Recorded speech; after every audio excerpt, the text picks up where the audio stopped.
Keputihan yang jelas nomor satu jawabannya. Keputihan bukan air mani. Jadi dengan keputihan Anda tidak harus mandi besar. Karena keputihan bukan air mani.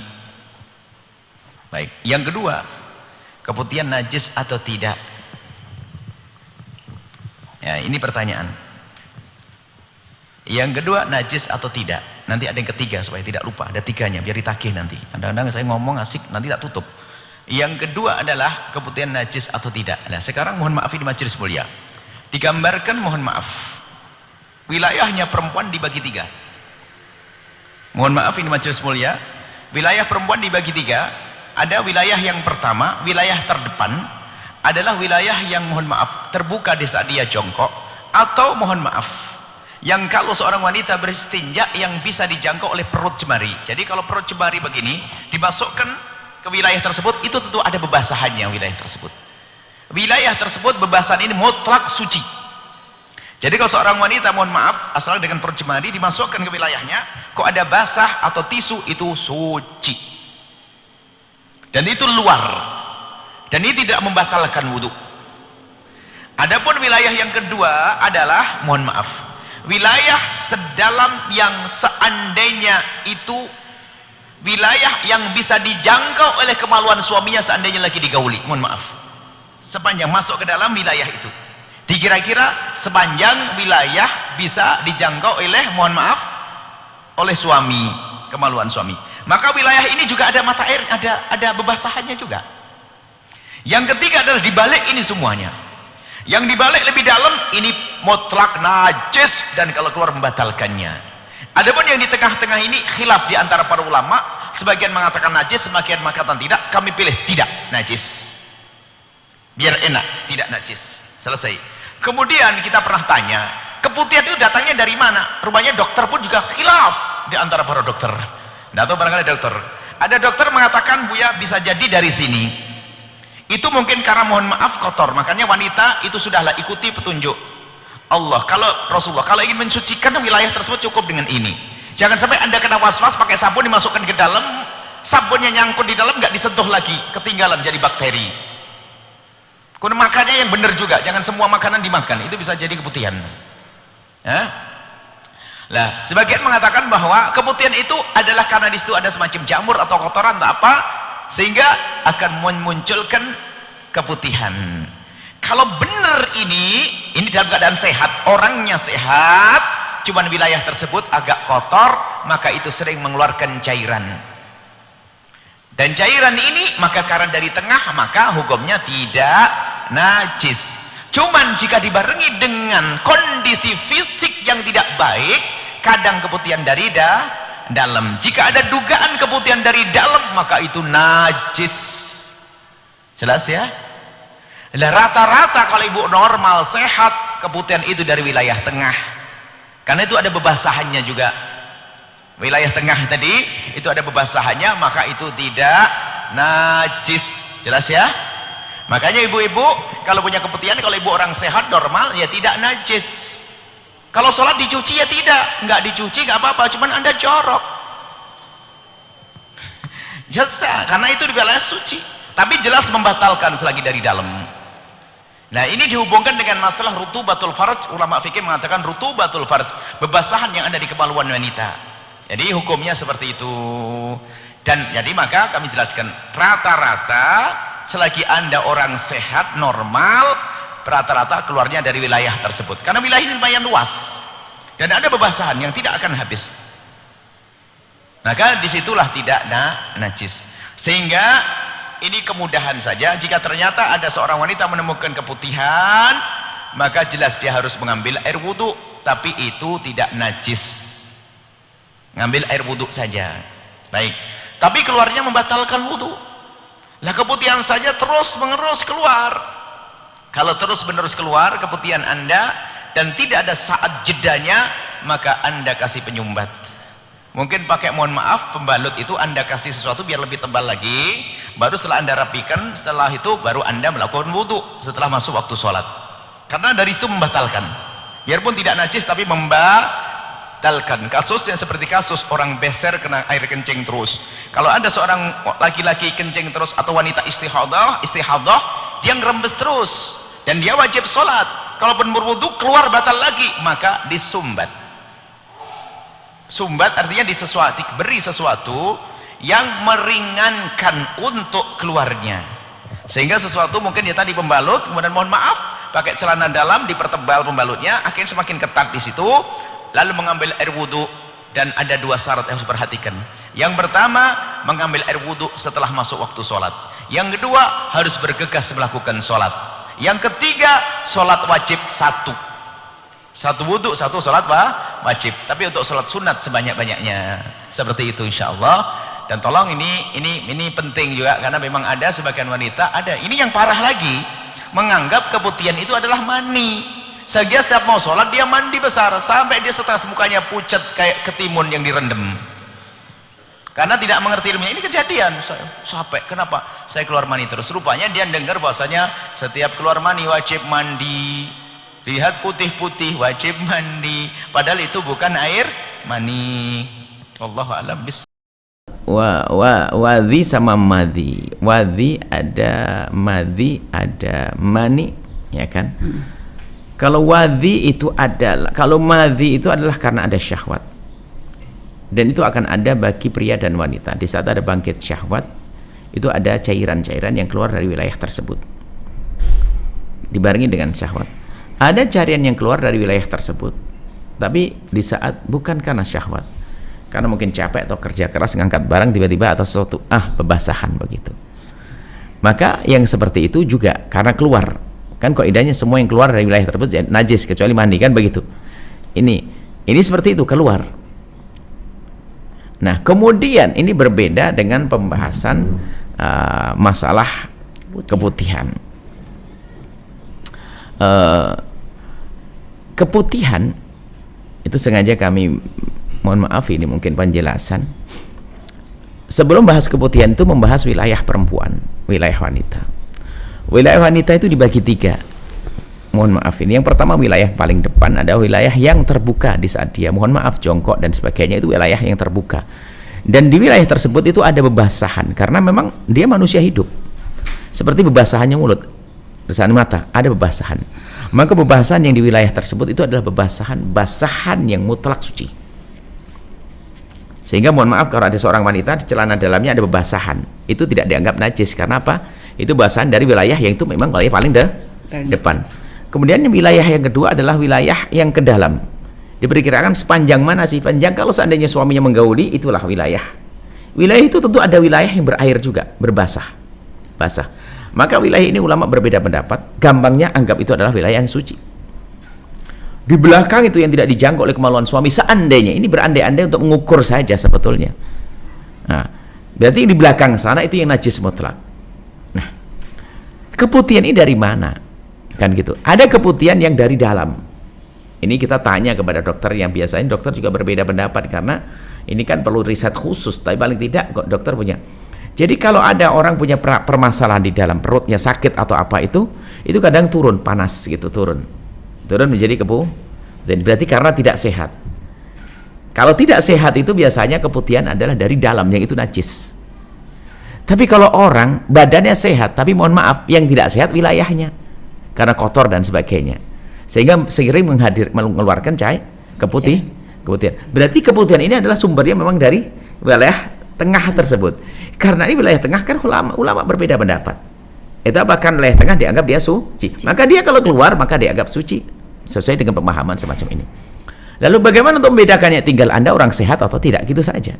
Kalau Anda ada gejala sehat, demam dan sebagainya, ini mungkin dari sudah dianggap itu najis. Kalau misalnya faktor hormon, Bu, ya, karena misalnya wanita sebagian itu kalau sudah menjelang haid atau setelah haid itu biasanya sering keluar cairan, Bu, ya. Baik, kalau ada urusan dengan haid berarti urusan dengan di dalam, bukan badan normal. Karena haid berarti urusan dengan sesuatu yang dari ada sebab yang jelas. Karena ada urusan haid, berarti kan permasalahan ada urusan dengan haid. Tapi ini kalau normal, ya dia sehat fisiknya, nggak ada masalah, ya kan? Ya, berarti hanya bebasahan dari sini, dari tengah itu, Bu.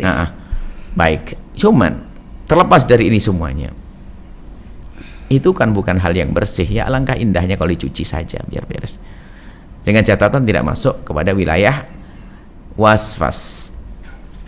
Kalau membatalkan wudu, jelas membatalkan wudu. Ini bicara tentang apa? Najis. Yang keluar dari tengah sekalipun membatalkan wudu. Yang keluar dari depan saja nggak batalkan wudu. Keluar dari tengah, keluar keputihan, batal wudu. Tapi tidak najis, gitu aja. Baik Bu ya. Baik Bu ya, terima kasih. Ada yang bertanya, ini dari mana pembahasan keputihan kok tidak najis? Keputihan ini dibahas atas dasar pembahasan tentang wilayah tadi. Apapun yang keluar jika di wilayah tengah ini, itu tadi masuk khilaf. Kan begitu kaidahnya, nggak usah. Kita nggak usah pusing dalam memahami fikih. Asal keluar di wilayah tengah tadi adalah dua pendapat. Yang pertama mengatakan najis, pendapat kedua adalah kita ambil suci untuk kemudahan saja. Apapun yang keluar, Ya Bu ya. ya, mandi atau apapun atau apa saja, seperti itu. Baik Bu ya. Makanya kan tadi Bu ya katakan kadang ini kan masalah tentu yang kadang memahami tentang keluar dari mana kan ada ahlinya Bu ya, dengan dokter Bu ya. Ya. Jika memang dokter mengatakan ya memang kalau kan memang ada berbagai macam cairan kan Bu ya. Dan kalau misalnya dalam istilah fikih itu kan dibedakan ada mani, ada wadi, ada madi. Jika ibaratnya sebab-sebabnya sudah tidak sesuai dengan definisi mani, nggak sesuai dengan definisi madi dan juga wadi, berarti kan kemungkinan yang berikutnya adalah keputihan. Nah, jika memang dokter mengatakan pokoknya kalau keputihan itu keluarnya dari tengah gitu Bu ya, sehingga akhirnya Ya, Pak. mungkin dia berpendapat bahwa tidak najis gitu Bu ya, itu Dipegang, diperkenankan. nggak ada masalah, apalagi dokter ngomong gitu. Begitu sebaliknya kalau Anda ketemu dokter, wah ini ya keputihan semua dari dalam, Anda harus dengar. Disesuaikan Bu ya. Ini Karena keluarnya dari berita mana? yang Anda percaya, karena ini mungkin sekali dari dalam, mungkin kan di dalam nggak ada yang lihat, nggak ada, Iya, nggak ada CCTV, nggak ada dilihat dengan apa itu, ibaratnya begitu. Jadi mungkin sekali, jadi mungkin dari dalam, mungkin dari. Jadi ibaratnya mungkin kalau seorang wanita menemukan sesak cairan di dalam mohon maaf di celana, berarti mungkin dengan cara apakah ini nanti kadang memang kalau wudhu pasti batal Bu ya. Cuma mohon maaf Bu ya, kadang sebagian wanita itu mungkin mohon maaf dengan aktivitasnya di luar gitu Bu ya. Dia pengen misalnya mungkin untuk membuka mohon maaf bagian dalam itu kan kalau mau sholat gitu kan kadang membuat ribet gitu Bu ya. Sehingga kadang memang perlu mengetahui ini nih dihukumi najis atau tidak supaya nanti bisa dipakai langsung sholat. Tidak gitu. wajib dilihat, tidak wajib mengetahui. Selagi dia tidak merasakan, nggak usah pusing. Dan misalnya dia melihat ada cairan dan memang mohon maaf kan beda cairan dari yang keluar yang paling depan tadi yang Buya katakan mutlak suci dengan yang kalau dari dalam itu kan biasa ada perbedaan Buya. Kalau sudah ada kayak lendir, ada mungkin mohon maaf ada warna. Selagi dia tidak merasa, nggak usah dilihat. Gitu Buya ya. Nggak ngerasa ngapain? Itu iseng was-was nanti. Baik. Apakah setiap orang muka mati aja? Baik Buya. Baik, tidak usah dilihat. Jadi Supaya tidak masuk was-was. Jangan suka membawa was-was. Iya Buya. Dan juga tidak indah, dan dikit-dikit lihat itu. Mohon maaf saya harus pakai ini. Nah, was-was itu nggak baik. Baik, Justru Buya. kami ingin memberikan pengawasan begini agar tidak kena was-was. Baik, karena sebagian ya berapa kali kita juga di majelis ya dia ada sebagian orang tuh menganggap membuang air kecil memaksakan pokoknya kadang memaksakan untuk membuang air kecil sebelum melakukan wudhu untuk sholat itu seperti sebagai satu keharusan sehingga mau tidak mau kadang ya tentu membukakan sehingga terlihat dari situ gitu. Nggak perlu. Kalau memang tidak pengen buang air kecil ngapain dipaksain? Nah itulah Bu ya ada kesalahan paham seperti itu. Ada perlu saya belajar. Makanya ada fikih kesalahpahaman bikin orang was-was itu bahaya. Bikin orang was-was. Nggak ada perlunya. Baik Bu ya. Bahkan kalau perlu biar Anda kena was-was, sebelum Anda buang air kecil Anda basahin saja celananya, seperti halnya dianjurkan setelah buang air kecil dibasahin celananya biar nggak kena was-was. Biar nggak menduga itu ada cairan dari dalam. Selesai. Baik Bu ya. Mau celana waktu dipakai suci atau tidak? Suci Bu. Sudah aslinya suci. Nggak usah mikir yang macam-macam. Baik. Keluar itu masih duga. Jadi ini jangan, karena selama ini maaf sangat berbeda jika kami menjawab begini karena terlalu banyak pertanyaan tentang was-was sehingga harus dihubungkan dengan masalah-masalah semacam itu. Harus dipangkas sekali gitu. Iya, Bu, ya. pangkas harus. Baik Bu ya. Baik, sebelum ini orang bertanya was-was juga. Anda was-was. Berarti permasalahan ini adalah tahun was-was. Baik, insya Allah. Anda dengar, kalau Anda tutup-tutup, kalau enggak boleh kami sampaikan. Anda tidak usah mikir. Memang ada urusannya apa celana dalamnya orang dengan Anda. Mungkin waktu dicuci dengan Anda, kuning itu bekas. Dalam fikih, warna itu adalah termasuk adalah ringan. Sifat ringan. Kalau tersisa warna di celana dalam, tidak berarti najis masih tersisa. Yang berat ada bau-bau pun nggak perlu Anda mencium bau. Jorok banget kalau kita mencium baunya. Nggak perlu dicium. Sudah, Anda tidak usah mikirin nggak. Itu warna saja. Tidak najis. Dan memang itu fikih, bukan orang sakit saja. Yang sehat pun harus meyakini kalau itu nggak usah najis. Hanya sekedar warna. Apalagi darah ya. Mohon maaf, darah itu kalau hinggap, nempel di baju putih, kemudian tidak segera dihilangkan, akan meninggalkan bekas warna. Bukan najis, itu bekas warna. Selesai, Anda tidak usah. Kemudian yang jadi masalah, kalau Anda punya penyakit was-was, tidak bisa diselesaikan. Was-was itu kuncinya sederhana. Jangan dilawan, jangan dituruti. Melawan nggak bisa, seperti ngorok. Dituruti tambah jadi juga. Maka caranya adalah Anda alihkan. Kalau Anda ingin mengingat tentang mohon maaf, najis begitu, Anda sudahlah lihat bunga, ngejar ayam kayak atau apa, naik sepeda yang kenceng sana di tempat yang aman, sudah. Pokoknya Anda lupakan itu. Dan lebih dari itu kami himbau Anda untuk datang kepada ahlinya psikolog. Namanya waswas qahri itu. Was-was qahri, kami lagi mencoba mencatat ya solusi-solusi cara menurut para ilmu ahlinya. Kita gabungkan antara ulama dengan ulama nafs, ulama ilmu mental, ilmu psikologi sama ulama syariat itu dalam urusan was-was. Dan itu harus kami hadirkan karena ini banyak sekali sampai pusing. Hari ini pun berapa was-was? Dari pagi saya ngurusi was-was terus nih. Nah, sebelum ini yang bertanyaan sebelum ini adalah juga was-was. Was-was. Kayaknya harus dihadirkan segera itu. Baik. Jadi Anda datang kepada ahlinya, maka kami himbau, tolong pakar-pakar, psikolog dan sebagainya lebih peduli tentang hal-hal semacam ini. Ini ada urusan dengan beragama. Ibadah menjadi berat bagi orang yang tertimpa kayak begini ini. Dan ini mengganggu kemesraan dengan orang lain, sama ibunya jadi nggak enak, salaman jadi nggak enak, bahaya ini. Baik. Kemudian yang kedua tadi apa? Perihal tobat Bu ya. Oh, Masya Allah. Tobat gimana? Jadi kalau orang misalnya bertobat memang berjanji untuk tidak mengulangi lagi. Harus begitu dong tobat, syarat tobat. Kalau tobat berjanji akan mengulang lagi, tobat bohong tidak diterima oleh Allah. Dia berjanji tidak akan mengulang lagi. Apakah kalau setelah itu mengulang lagi kembali kena kafarah? Ya enggak dong. Dosa tinggal istighfar saja. Kecuali dia sudah berjanji.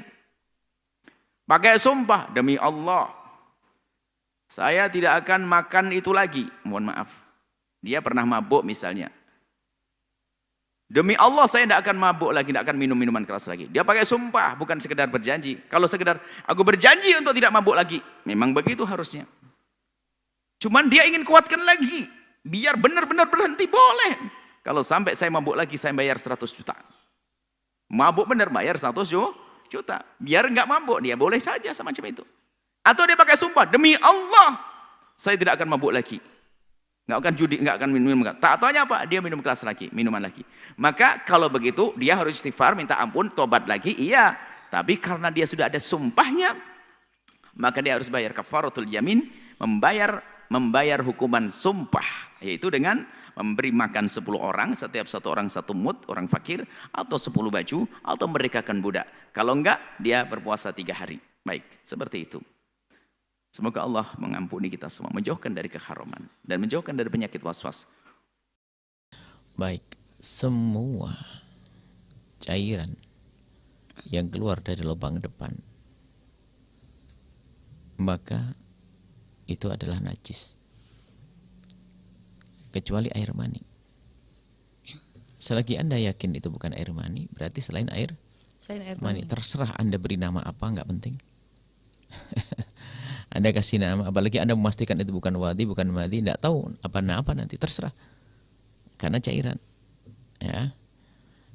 Jadi yang jelas kalau cairan keluar dari, cuman yang perlu dipenekanannya di sini adalah Anda tidak boleh dibawa was-was seolah-olah ada. Karena Anda ini adalah manusia hidup. Maka dalam tubuh kita ini ada cairan-cairan yang full.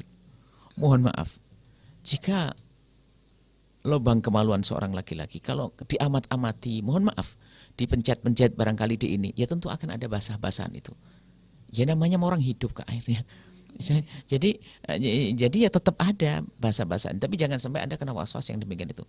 Selagi Anda pertama tidak merasa, kemudian setelah Anda buka celana tidak terlihat, Anda tidak usah mikirin, tidak usah. Hidup kita berurusan dengan itu terus gitu. Itu adalah was-was melihat. Yang namanya manusia hidup tentu ada basah-basahan. Dan basahan itu bisa jadi ya, seperti sesuatu yang terbuka, ada basah mata, ada air matanya, itu ada. Mulut ada ludahnya dan seterusnya. Hidung pun ada, kita tidak ingusan. Tapi pasti juga keluar ingus, kan begitu.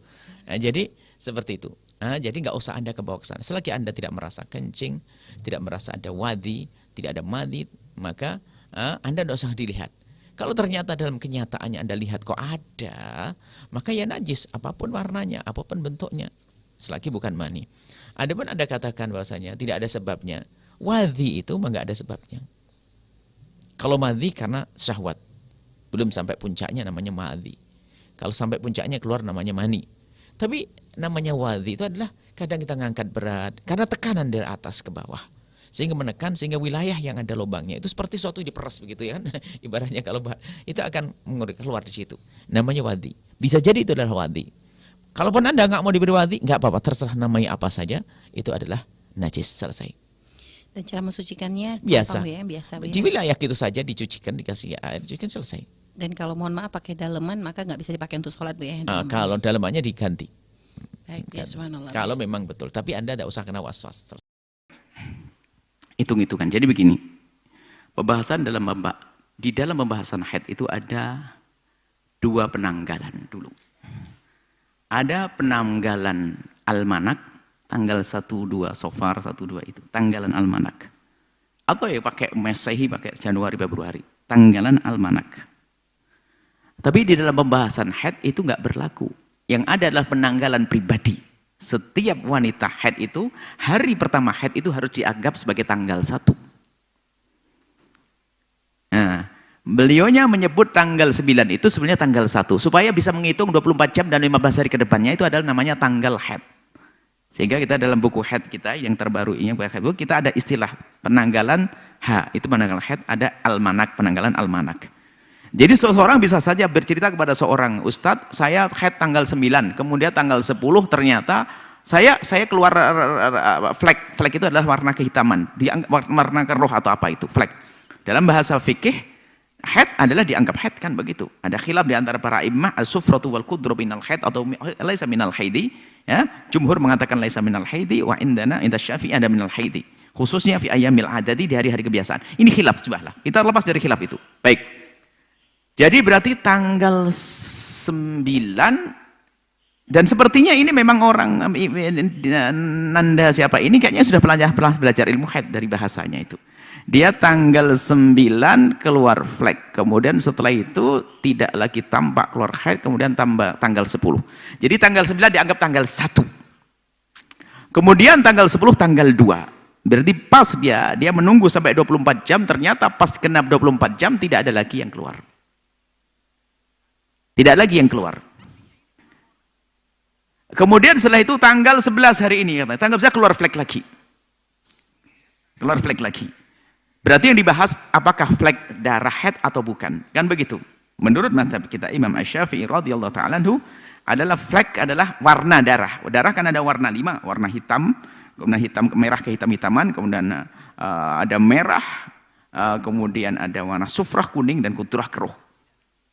Nah, ini adalah masalah khilaf. Jadi kalau Anda ngikuti yang mengatakan sufrah wal kudrah laisa minal haid, bukan bagian haid, terbebas Anda dari haid.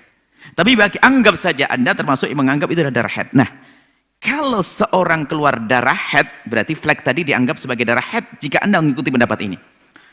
Akan seorang wanita di saat dia menemukan keluar darah, maka saat itu dia harus berhenti dari aktivitas yang disyaratkan bersuci seperti sholat. Kapan keluar darah? Dengan catatan darah ini telah didahului oleh suci 15 hari, artinya hari ini adalah hari mungkin haid. Kalau ini bukan hari mungkin haid, tidak akan disebut haid. Maka saat itu Anda berhenti, dan betul Anda berhenti. Sudah benar Anda yang bertanya. Tanggal 9 yang Anda katakan tanggal 9 sebetulnya itu adalah tanggal 1 tanggal haid, Anda berhenti karena Anda menemukan darah. Dan menurut hitungan Anda harus sebelumnya didahului oleh suci, harus 15 hari. Anda keluar darah sebentar. Setelah itu Anda tutup dengan softtek. Setelah itu nggak kerasa lagi, nggak terlihat lagi. Anda apakah harus melakukan setelah itu? Oh tidak. Anda boleh memilih. Jadi ada 3 pilihan itu nanti. 3 pilihan, anggap saja pilihan adalah 1. Anda menanti sampai 24 jam. Setelah 24 jam kok terbukti darah nggak keluar lagi, maka Anda saat itu langsung anggap bahasanya, oh tidak ada haid. Lalu apa yang Anda lakukan? Anda bisa langsung sholat. Ngambil air wudhu, nggak usah mandi besar. Kenapa? Anda belum terbukti haid. Karena darah Anda yang keluar tidak sampai 24 jam, maka tidak anggap sebagai haid. Maka Anda cukup wudhu, selesai dibersihkan wudhu, selesai. Nah ini. Jadi seperti itu. Kemudian Anda melihat kok setelah itu tanggal 2 berarti 11, dia mengatakan dalam penutup pertanyaan, tanggal 11 berarti hari kedua. Setelah 24 jam berikutnya. Ada flek lagi. Maka mulai saat itu Anda menganggap lagi bahwasanya itu benar. Sampai terhitung nanti, kira-kira darah itu adalah sampai 24 jam, maka Anda baru menghukumi diri Anda sebagai seorang yang haid. Selagi belum sampai 24 jam, kemudian kok berhenti darah, Anda bisa langsung melakukan sholat. Maksudnya dikumpulkan Mungkin hari pertama sampai hari kelima, keluar flek sebentar. Sampai 1 hari nggak keluar lagi. Maka dia melakukan sholat tanpa harus mandi besar, karena belum haid. Hari kedua keluar flek lagi. Tapi belum sampai 24 jam, maka dia langsung melakukan sholat tanpa harus mandi. Kenapa? Belum dikatakan haid. Maka ini yang disebut dengan istihadah sughra yang kita dalam istilah kita. Ini istihadah juga. Keluar darah tapi tidak dihukumi haid. Baru nanti hari keempat kok baru kalau dihitung semua dikumpulkan sampai 24 jam, bahkan dari itu setelah itu dihukumi haid. Kemudian setelah itu kok berhenti lagi, maka ini adalah 2 pilihan. Dalam madhab antara Rafi dan Nawawi. Ada apa? 2 pilihan, antara dia mandi besar karena sudah terbukti haid, mandi besar melakukan sholat dan seterusnya. Kalau ternyata nanti terbukti keluar darah lagi, berarti yang dilakukan dari sholat tidak dianggap tapi tidak dosa, karena dia melakukan sholat dalam dugaan dia suci. Atau dia boleh menunggu, dia biar keluar darah beneran nih, sudah 24 jam nih, maka Anda boleh menunggu sampai hari kebiasaannya. Kalau sudah di hari kebiasaannya berhenti, maka wajib mandi, dan insya Allah akan kami hadirkan kelak ke depan hari, kita akan baca. Kalau sudah selesai itu buku itu, nanti akan kita baca memahami darah wanita, cara cerdas memahami darah wanita, darah haid, insya Allah. Jadi adapun sholat yang Anda lakukan tinggal saja nanti terbukti Anda haid atau tidak. Jika Anda sampai akhir, sampai menjelang, sampai lewat 15 hari ternyata nggak ada keluar darah, maka sesungguhnya Anda terbukti tidak haid. Maka semua hari-hari yang Anda tinggalkan sholat saat itu, maka Anda harus qadha. Jika ternyata terbukti bahwasanya Anda haid beneran, telah terkumpul darah sampai 24 jam, maka sesungguhnya sholat yang Anda lakukan menjadi sholat yang diterima, sholat sah. Kalau ternyata, jika ternyata dalam dikumpulkan sampai tidak sampai 24 jam, maka kecuali sholat yang Anda lakukan adalah sah, dan yang Anda tinggalkan wajib qadha. Kalau ternyata ini mohon maaf, jika dikumpulkan sampai 24 jam, artinya Anda terbukti telah haid, maka sholat yang Anda lakukan dianggap tidak sah tapi tidak dosa. Adapun Anda tidak sholat, memang Anda haid, ya tidak sholat dong. Kan seperti itu. Semoga Allah memberikan pemahaman yang benar. Wallahu a'lam bishawab. Pertama yang menjadikan orang mandi junub adalah keluar air mani. Ada sebab mandi junub adalah, yang pertama adalah keluar air mani sengaja atau tidak sengaja. Yang kedua bersenggama. Ini senggama. Kemudian melahirkan, keluar darah haid, darah nifas. Lah, keluar mani ini bukan semua keluar yang, mohon maaf, bukan semua keluar cairan yang keluar dari alat tersebut lalu Anda anggap mani. Ada penjelasan dong. Masa setiap tidur Anda keluar mani? Kecuali ada orang sakit namanya salisul mani. Orang yang selalu beser keluar mani. Tapi kalau Anda orang normal, dilihat dulu apa yang keluar. Jadi ada cairan yang keluar dari kemaluan, tuh mohon maaf ini majelis mulia. Ada keluar khususnya kaum pria, keluar cairan dari kaum pria adalah keluar dari cairan yang pertama ada namanya wadi. Wadi adalah cairan pertama air kencing. Pertama adalah air kencing, semua air kencing tahu.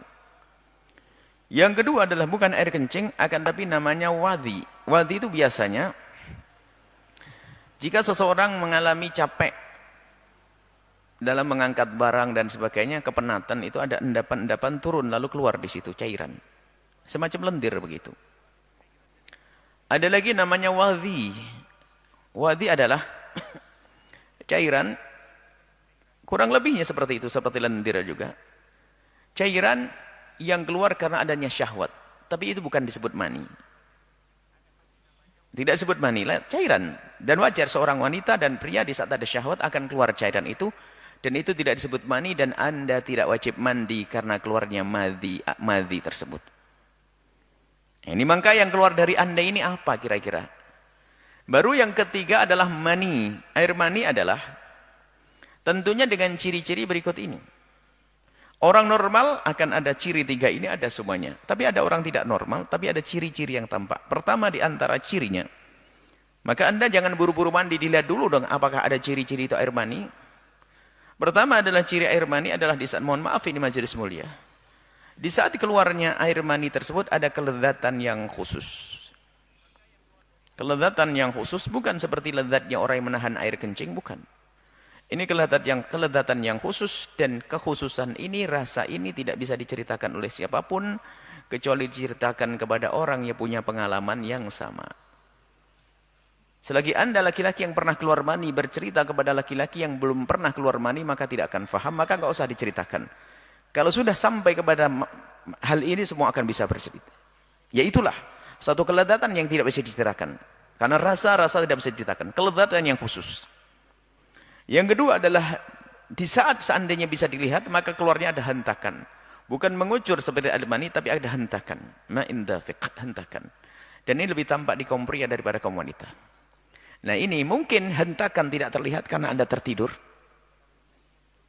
Rasa pun mungkin Anda juga tidak tahu karena Anda tertidur. Bagi tinggal yang ketiga ini. Nah ini yang akan Anda jadikan ukuran untuk mengetahui apakah itu air mani atau bukan. Jangan buru-buru mandi Anda. Ini yang ketiga. Nah ini pertanyaan buat apa, jawaban buat Anda. Anda lihat baunya, mohon maaf. Jika Anda menemukan bau daripada ya cairan yang keluar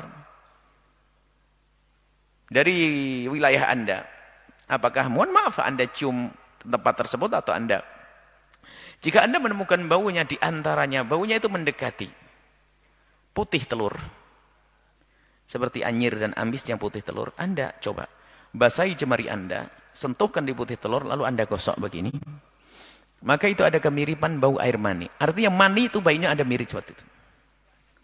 Atau Anda ambil bunga matahari, putih bunga matahari, Anda hancurkan kepala bunga matahari itu. Jadi bebasahan di putih bunga matahari itu, kalau Anda cium baunya anyir seperti bau air mani. Atau sebagian ulama menyebutkan seperti adonan kanji. Adonan kanji buat kanji buat kue-kue apa, aci segala macam itu biasanya pakai alat dari tembaga. Adonannya atau tembaga. Nah itu kalau disirami air hangat, itu aromanya naik, kurang lebihnya semacam itu. Nah maksudnya, Anda di saat bangun dari tidur melihat bebasahan, jangan langsung dianggap mani, lalu Anda mandi, dilihat dulu. Jika ternyata ada bau anyir seperti putih bunga, oh enggak ada. Kayak putih telur, enggak. Kayak adonan kanji, enggak juga. Oh berarti itu Anda ngompol, enggak usah mandi besar, tinggal dicuci saja. Anda jangan mandi-mandi terus, ada ilmunya. Masa mandi, enggak. Kalau ternyata ada salah satu dari ciri tiga tadi, iya. Seperti itu ya.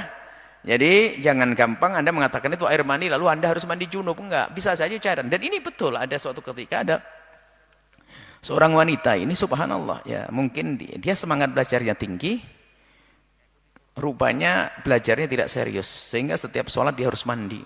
Sehingga ketahuan itu ceritanya sholat duhur di kantor, dia tidak sholat duhur. Kenapa? Karena dia keluar mani katanya. Kok bisa? Iya keluar mani, dilihat ada putih.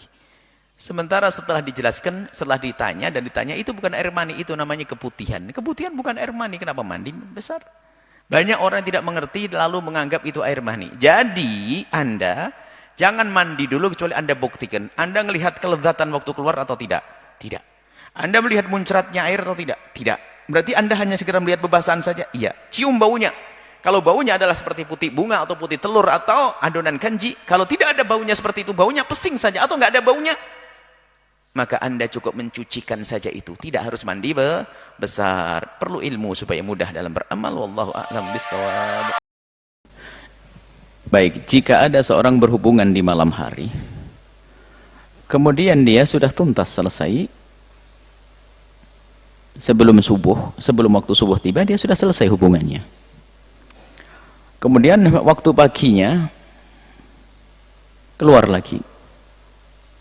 Dan keluarnya bukan karena dia membangkitkan syahwat, keluar ada sisa-sisa. Sepertinya yang bertanya ini, bisa jadi dia laki dan perempuan. Bisa saja ini adalah pria, bisa saja ini adalah wanita. Baik. Ada dua hukum ini. Yang pertama hukum puasa, yang pertama hukum mandi besarnya. Kalau hukum puasanya adalah sah. Puasanya adalah sah. Karena yang membatalkan puasa adalah dia bersenggama setelah fajar terbit. Di siang harinya bersenggama, siang hari dimulai dari waktu subuh tiba. Bersenggama dengan sengaja di siang hari, atau mengeluarkan air mani dengan sengaja di siang hari itu. Tapi kalau mengeluarkan mani yang tidak sengaja, seperti itu tadi, sisa air mani di malam hari keluar lagi saat itu. Atau keluar mani tidak sengaja, lagi tidur pagi keluar mani, dia mimpi keluar mani, tidak batal. Cuman kalau mimpi keluar mani wajib mandi, tapi tidak batal. Jadi puasanya tetap sah karena apa? Bersenggamanya di malam hari, sisa keluarnya di siang hari. Di keluar kemampuan Anda kok. Anda sudah mandi, berarti kan Anda sudah pengen tuntas dari itu semuanya. Tiba-tiba pagi harinya keluar, puasanya tetap sah. Akan tapi masalah mandinya ini dilihat. Jika itu seorang laki-laki dan dia merasa betul keluar, dilihat bahwasanya cairan, dirasa itu adalah, dilihat, diyakini itu air mani, maka dia wajib mandi lagi. Wajib mandi lagi karena mani yang keluar. Kalau mani, tapi kalau hanya sekedar cairan saja, bisa saja adalah madhi atau wadi, sia-sia cairan. Laki-laki. Tapi kalau wanita yang keluar lagi, dan ini yang banyak terjadi, wanita melayani suaminya di malam hari, kemudian mandi, setelah itu pagi hari, bahkan ini bukan saja di bulan puasa, setelah selesai keluar lagi, bagaimana? Maka jika yang keluar lagi keluar mani beneran, dilihat oleh wanita keluar mani. Kalau wanita beda hukumnya dengan laki-laki. Kalau laki-laki pasti dia harus mandi lagi, kalau wanita enggak, dilihat dulu. Kalau batal wudu, ya jelas. Kalau wanita tiba-tiba setelah mandi besar, tak taunya dilihat ada cairan, ternyata dilihat adalah air mani. Maka bagi wanita tersebut dilihat. Jika wanita tersebut di saat berhubungan dengan suaminya termasuk orang yang puas dan keluar mani juga, maka di saat setelah mandi besar kok keluar lagi, maka dia wajib mandi lagi. Karena apa? Ada dugaan yang keluar juga maninya sendiri. Tapi jika wanita tersebut waktu berhubungan dengan suaminya belum sempat keluar mani,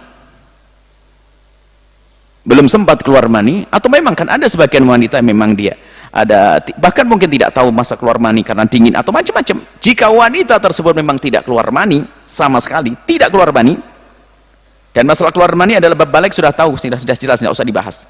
Kalau ternyata wanita belum keluar mani, ternyata setelah mandi besar kok keluar lagi air mani, berarti bukan air maninya dia, tapi air maninya suami. Kalau air maninya suami adalah seperti air biasa, air kencing biasa, dia hanya wajib wudu saja, batal wudunya, dan tidak wajib mandi lagi.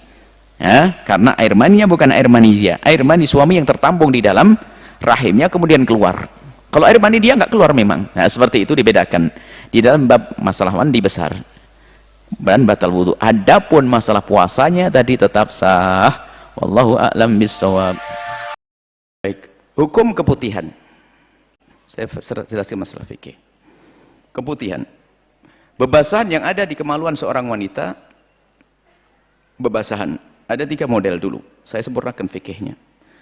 Yang pertama, bebasahan yang ada di luar, bebasahan di kemaluan wanita di wilayah yang terbuka di saat jongkok, yang bisa disentuh oleh jemari waktu dibersihkan dan buang air kecil, maka wilayah itu adalah suci biarpun ada bebasahannya.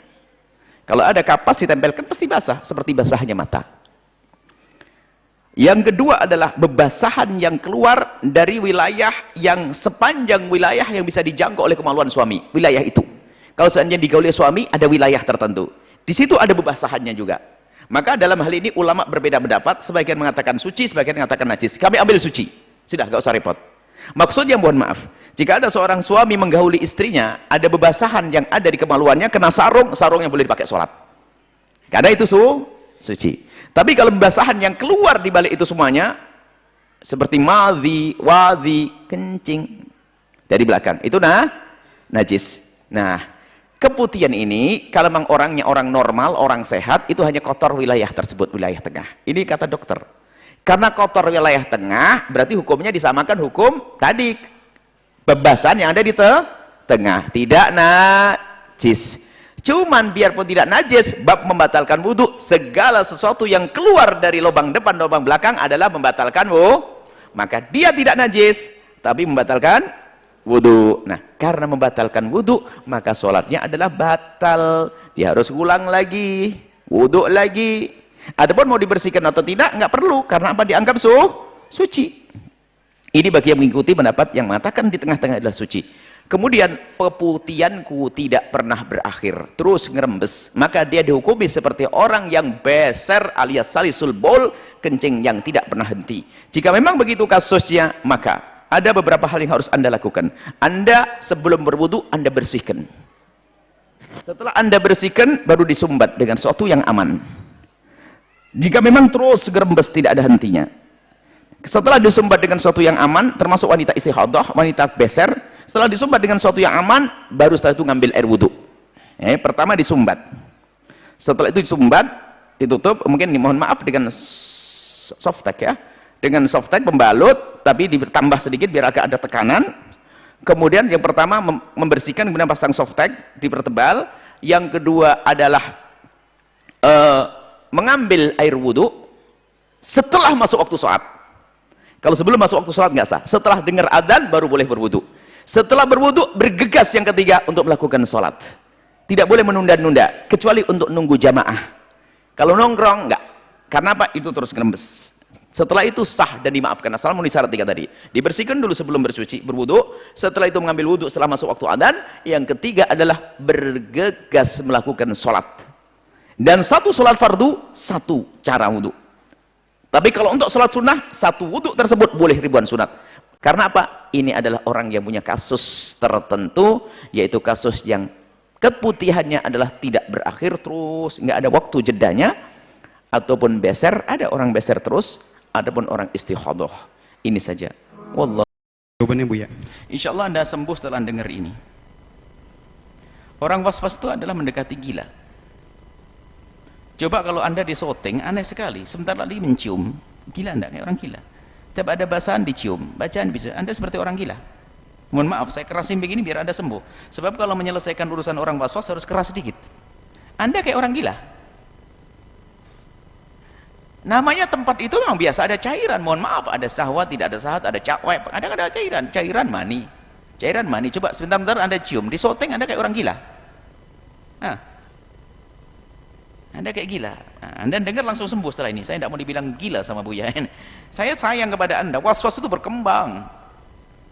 Jadi kalau nggak ada sebab, nggak ada apa-apa, nggak ada angin, nggak ada ini, ya ada sesuatu yang runtuh tuh aneh. Artinya nggak ada syahwat dan sebagainya, ada bebasahan, ya jangan langsung mikir ke mani. Ada madi, ada wadi di sana, ada ngompol juga. Kok Anda pusing? Jadi nggak, selagi Anda tidak ada syahwat dan sebagainya, tidak harus Anda cium, sekali tidak ada tanda-tanda syahwat, tidak ada keluar yang rasa tadi, kecuali Anda baru bangun dari tidur, lalu ada bebasahan, basahnya basah bener. Dan kita kan tidak dianjurkan setiap saat melihat wilayah tersebut, kan makruh, biarpun miliknya sendiri. Kok iseng banget setiap kali melihat. Ya, jangan terlalu banyak melihat. Baik. Nah, kalau memang bangun tidur ada bebasahan, lah ini apa ya kira-kira? Ya tinggal, bolehlah kalau itu untuk menciumnya. Kalau pesing, ya bukan mani, Anda ngompol. Kalau ternyata ada bau-bau anjir, iya. Selebihnya nggak perlu, mungkin jadi capek, namanya ada wadi. Ada syahwat, tapi tidak sampai keluar ada hentakan, tidak ada rasa yang lezat, madi. Saya syahwat suatu ketika, bangkit syahwat saya. Ada bebasahan, ya bukan mani, jauh dari mani. Intinya Anda jangan gampang-gampang ngira itu mani. Ini laki-laki. Perempuan lebih parah lagi. Keputihan rupanya faham, mani adalah sesuatu yang putih. Setiap dilihat, mohon maaf, di wilayah tersebut atau ada putihnya mani. Ya, akhirnya mandi setiap habis sholat, tersiksa lah. Sampai kurus, nyungsep mukanya. Orang was-was itu. Orang was-was lihat. Orang was-was itu jalannya aja agak tegas, miring-miring begitu. Orang was-was. Makanya segala saya keras dengan orang was-was, saya cinta kepada Anda. Was-was itu yang bisa menyembuhkan diri Anda sendiri. Wong tidak keluar mani, bilang keluar mani. Wong sudah wudhu. Sampai suatu ketika ada yang ini pertanyaan was-was sih. Ada orang wudhu kayak belum, kayak belum. Lalu sholat ini kalau wudhu belum, ini batal enggak kena was-was begini? Ada yang menjawab dengan spontan, sudah wudhu tadi. Oh sudah, terus kayaknya belum wudhu. Saya enggak wudhu saya. Oh iya, batal wudhumu. Loh kok bisa? Kamu gila. Orang gila membatalkan wudhu. Loh kok gila? Wong sudah wudhu bilang belum wudhu, kan kamu gila. Wong sudah wudhu bilang belum wudhu, kan pusingnya gila dia. Ini orang was-was sembuh dengar ini. Orang was-was kalau tidak bikin ingin nggak sembuh. Insya Allah Anda setelah itu tidak was-was, Allah berikan. Kemudian kalau Anda punya was-was, Anda mujahadah, perangi agar Anda tidak turuti, dapat pahala besar. Sebab seperti Anda memerangi penyakit-penyakit yang selama ini menimpa. Sama, itu penyakit nafsiyah. Jiwa jiwa apa, penyakit di mental jiwanya. Ada penyakit zahir sama penyakit. So kalau ada mujahadah, andalwahan, Anda ini Anda dapat pahala kok. Yang nggak boleh Anda turuti itu Anda akan terjerumus nanti. Dan berkembang was-was itu, naudzubillah. Terus semakin parah akhirnya sholat tidak khusyuk, akhirnya meninggalkan sholat, setan bertepuk tangan, wallah alam bisawab. Itu bukan urusan dengan air mani yang kita sebutkan. Itu adalah cairan yang membatalkan wudu, bukan mani yang mewajibkan mandi. Jadi segala sesuatu yang keluar dari lubang depan, lubang belakang selain mani yang kita bahas tadi, maka itu membatalkan wudu, dan karena membatalkan wudu maka menjadi sebab sholatnya tidak sah. Kemudian kasusnya wanita yang diuji dengan keadaan seperti itu. Kalau seorang ibu di saat habis ruku, habis sujud kemudian berdiri, ada gerakan-gerakan tertentu menjadikan ada cairan yang keluar, maka kalau yakin ada yang keluar, maka batallah wudunya. Kalau batal wudu, sholatnya batal, berarti sholatnya tidak sah, harus diulang lagi. Dan mohon maaf jika terbukti nanti di celana dalamnya basah, najislah celana dalamnya. Baik, kemudian lah setiap sholat begitu. Ini beda kasusnya. Kalau setelah sholat begitu diupayakan dengan sesuatu yang menjadikan tidak keluar. Mohon maaf, dikasih penyumbat.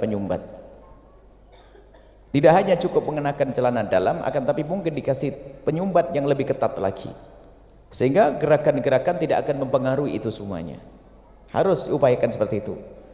Pakai softtek misalnya, biarpun tidak dalam keadaan haid, atau penyumbat sehingga ada tekanan kepada wilayah tersebut sehingga tidak akan keluar lagi, harus membuat seperti itu. Atau pakai tekanan ternyata masih saja keluar, maka yang perlu dirubah posisi sholatnya.